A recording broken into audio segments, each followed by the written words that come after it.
YCP నేత కాసు మహేష్ రెడ్డి వ్యాఖ్యలకు TDP నేతలు ఆగ్రహం వ్యక్తం చేశారు. ఈసారి వైసీపీ గెలిస్తే గ్రామాల్లోకి గొడ్డళ్లతో వస్తామన్న మహేష్ రెడ్డి వ్యాఖ్యలను ఖండించారు.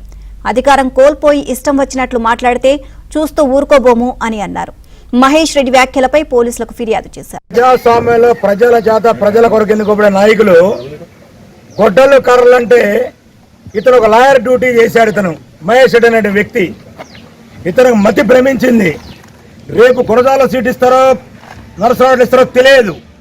ఈ రకమైన రెచ్చగొట్టే విధంగా మాట్లాడితే, గ్రామాల్లో రెచ్చగొడితే, వీరిపై కేసులు పెడితే ఆ కేసుల మీద మరలా హైకోర్టుకు వేసే ఉద్దేశం అవుతుంది, అడ్వకేట్ ఆలోచన. కాబట్టి ఈ మహేష్ రెడ్డి అనే వ్యక్తిని వైసీపీ నాయకులు కూడా ఇట్లాంటి మాటలు మాట్లాడితే గ్రామాల్లో కొట్టుకుంటాం మేము, కనీసం జ్ఞానం ఉండాలని చెప్పి మీరు కూడా తెలియజేయాలి.